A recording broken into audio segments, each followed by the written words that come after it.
जगत इन्हीं दो चीजों से तो दिखाई दे रहा है, जगत इन दो से ही तो अपने अस्तित्व में है, जगत का इन दो शब्दों से ही अस्तित्व है, रूप और नाम। जगत नामात्मक है, रूपात्मक है। जगत में दो ही चीजें हैं, रूप और नाम। रूप प्रकाश से आभासित होता है और नाम शब्द से अथवा ध्वनि से। साइंस भी ऐसा कहती है, विज्ञान यही तो कहता है कि इस पूरे संसार में दो ही चीजें, लाइट एंड साउंड,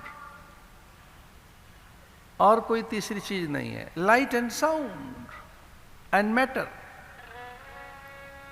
तो पूरा जो मैटर है माने सामग्री है, जो भौतिकीय पदार्थ हैं, ये सारे भौतिकीय पदार्थ शब्द से और रूप से जाने जाते हैं।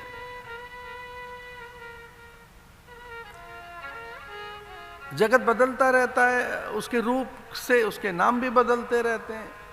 भोर में रूप के कारण भोर है, फिर वो रूप के कारण दोपहर है, फिर रूप के कारण ही वो अपराह्न काल है। प्रकाश की अब किरणें कुछ तिरछी सी हुई हैं और शिथिल हुई हैं, तो लीजिए वो संध्या है।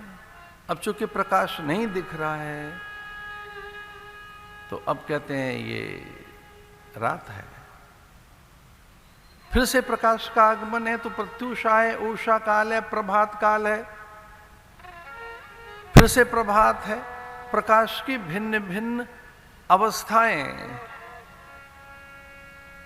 नाम बदल रही हैं, ऋतु बदल रही हैं, सप्ताह बदल रहा है दिवस के रूप में,